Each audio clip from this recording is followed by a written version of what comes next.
Welcome to the SVG-TV news for Wednesday, June 14th. I'm Khalil Kato with the details. Prime Minister Dr. Ralph Gonsalves has made it clear on radio this morning that absolutely no additional structures are allowed to be erected in the pole yard area. PM Gonsalves said he was informed that there are people who are trying to game the system by adding additional structures in the area, particularly close to the fence of the tarmac of the decommissioned E.T. Joshua Airport. The Prime Minister said that he has spoken to the authorities in the Planning Division and the Minister of Transport and Works, Montgomery Daniel, to deal with the issue so that it would not undermine the new hospital project to be undertaken in Arnesville.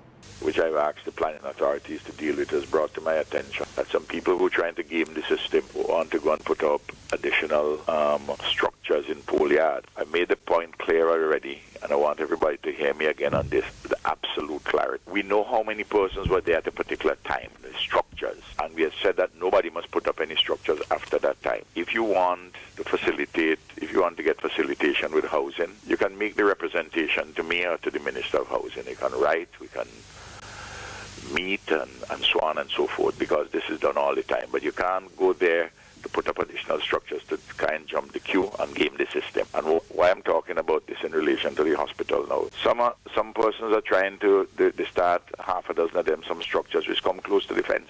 I spoke to the people in planning. I spoke to them on Monday, and I also spoke with Minister Daniel, who is the Minister of Physical Planning, and for all the systems to be put in place to make sure that those structures do not continue.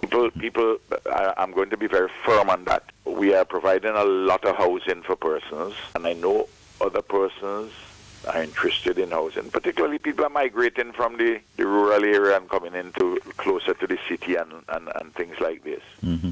And there's a pressure for land. I appreciate all of that, but we are developing all over the country. But you cannot go and do things in a manner which may undermine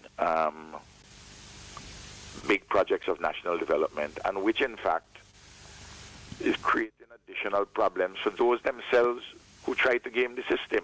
According to the Prime Minister, under the ULP government's housing policy, there has been an increase in the quality of housing in SVG by 70%. I just want to make it plain. We all have to work together. This is a small country, and we, this government, we have contributed through our housing policy to see an increase in more than 70% over 2001 housing in this country. And high-quality housing through Johnny P. You see them all about. Yes. Yes. Through all ranges of policies, including direct housing construction by us. And we are doing a lot of repairs. We are doing a lot of building and rebuilding because of in the aftermath of the volcanic eruptions now. Okay. Mm-hmm. And indeed, for the settlement, which we should be giving out not too long from now, I'm waiting on the timelines. The 21 houses built additionally in Orange Hill, and then there's those to be built in Sandy Bay, another 21. While we're doing repairs all about, and the houses are coming in from Guyana, as you noticed, Johnny P. We are working with the Mustique company for the new, in respect of the additional housing settlement, the one at Sandy Bay now. Yes.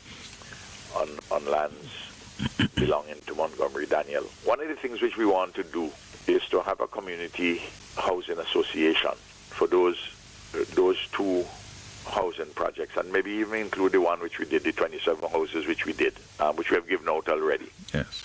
The reason for this is for us to have representation from the people themselves on this community association, establish a community association as a non-profit company now. Mm-hmm. With representation from the Mustique company, from the government, from the people themselves, and to have rules and regulations and particular restrictive covenants as to what you can do and what you can't do.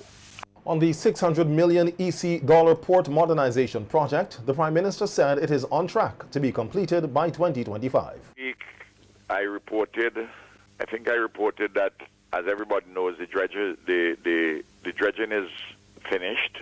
The vessel has left. The monies have been paid into the remainder of the money is the $10 million. So all $20 million are now in the development account at the Attorney General's consolidated, the government's consolidated, the Accountant General, consolidated accounts, consolidated fund of the government. Work is proceeding in order. We shortly to arrive would be the material for the steel piles and for the steel sheets which will go around the land which has been reclaimed. You notice they're doing the compacting now. Yes. And they made a presentation to me, the ACON, the Vice President, and they've assured me that they're on time in terms of the completion by the middle of 2025. The port project, which is the second largest capital project to be undertaken in the country, will include the construction of new cargo port facilities and associated access roads on reclaimed land near the existing Kingstown Harbor, providing essential climate-resilient infrastructure for economic activity on the island.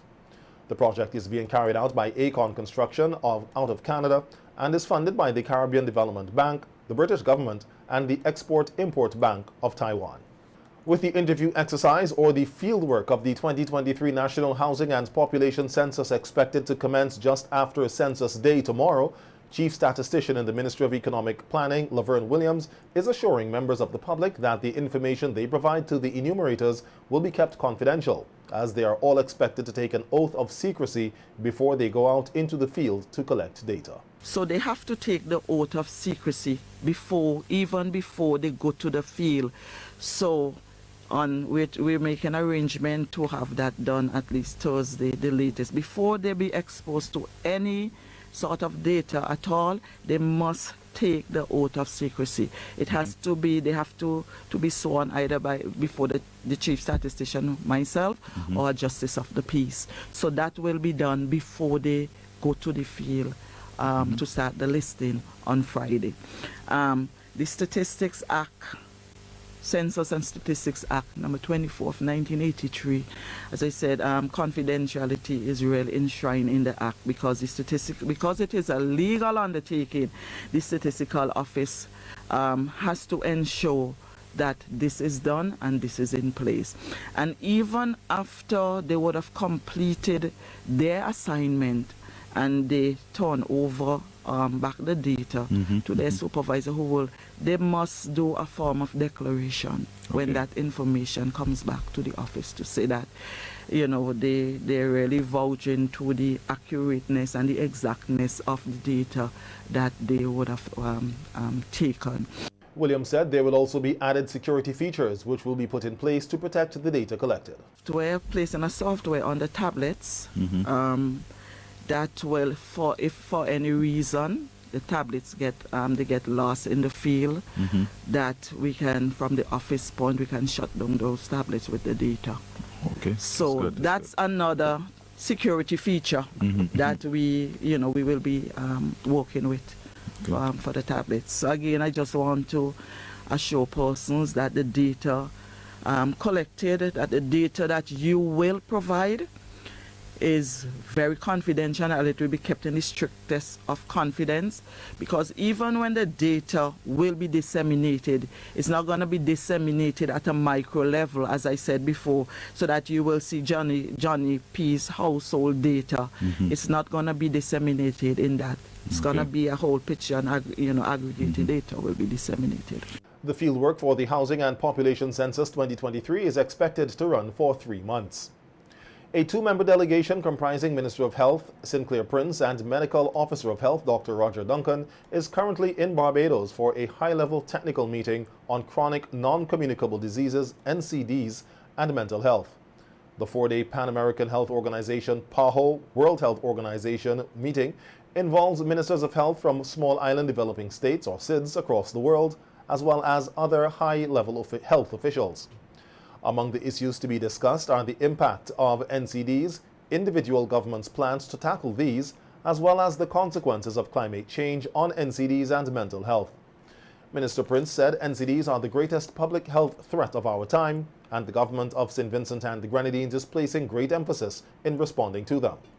The Ministry of Health has designated 2023 as the year for increased focus on NCDs and mental health. In St. Vincent and the Grenadines, chronic non-communicable diseases account for over 60% of deaths each year. Minister of Foreign Affairs and Foreign Trade Kiesel Peters will be representing St. Vincent and the Grenadines as the pro tempore president of the Community of Latin America and the Caribbean, CELAC, at the CELAC EU Summit in July in Brussels. The last engagement of these organizations took place in 2015, and it is expected that the upcoming summit will seek to solidify geopolitical relations between the two entities at opposite sides of the Atlantic. Regarding the nature of the engagement in Brussels, Minister Peters indicated that her team is looking forward to discussions on trade and investment opportunities, as well as the continued advocacy for issues that affect St. Vincent and the Grenadines and the region. The student who placed 7th overall at the Caribbean Primary Exit Assessment CPEA, Julian De Freitas of the Sugar Mill Academy, said he feels good about his result, noting that he was even happier that he performed better in the exam than his siblings. While acknowledging that it was difficult preparing for the exam, De Freitas said his hard work paid off. Really happy. Well, I did 7th in the country. Also, I did better than my brothers, so yeah. Well, we didn't have a lot of time to finish the curriculum or do all the practice tests, so it was really difficult trying to squeeze everything in. And for the most part, it was difficult, but a lot of times were easy. As he prepares for his new academic journey at secondary school, De Freitas said he is looking forward to going to the same school as his brothers and to learn new things, especially in his favorite subject, mathematics. In the same school as my brothers again, that's one. And I've heard that high school is a place to, learn more about yourself and to discover new things about yourself. So I'm excited for that and to also learn new things. Did you have a favorite subject, and if so, why?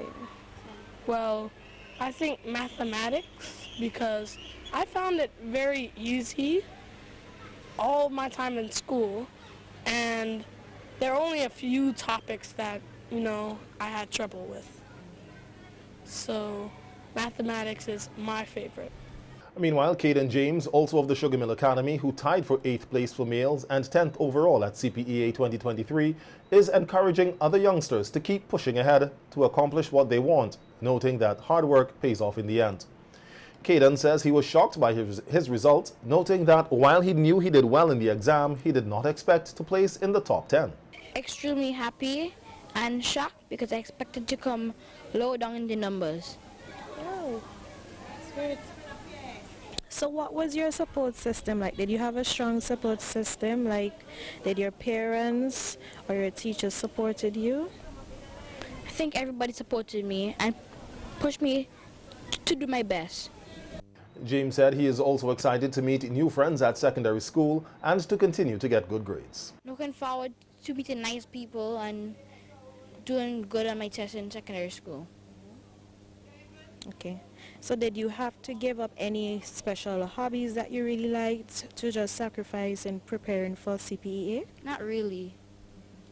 And tell me, what was the preparation like for CPEA? Preparing for CPA was challenging because every day I have to do multiple past papers and also revise my notes until I memorize them. Radio larceny and land disputes continue to be a challenge for police in the Eastern Division. This was highlighted by Sergeant Colin Pitt and Constable Kadia Lamkin on the Police on the Beat program on NBC Radio yesterday. In terms of pre-larceny, that is one of the major problems within the district.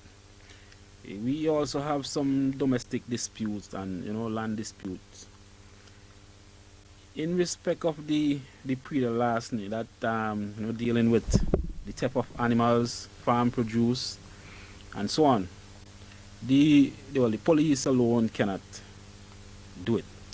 We need help from the community also to enable us to perform our duties where that is concerned. The persons who buy in these produce from other persons, they need to ensure that the person who is selling the item, they are legit. You can know when a person is selling, or a person might steal something and sell it in terms of livestock. When a person wants to sell you a cattle, for instance, for $2,000, when you within yourself know that the animal is valued more than that, right there and then you know that that is not right. Something is not right. So persons who purchasing these items need to come on board with the police. When you encounter these kind of irregularities, let the police know about it. Before you even kill the animal, let the police know. We will investigate to find out whether it is from a legit source or not. On the issue of theft, which includes farmers stealing from farmers, Sergeant Pitt urged persons in the various communities to continue to cooperate with the police to help them resolve some of these matters. We'll encourage persons within the community to continue to give the police information, because it will help you. Also, it will help the police, make the police work easier. I also urge persons within the community, whenever you are not around, try and secure your property, because if your property is not secure, that will make perpetrators more easy for them to go inside.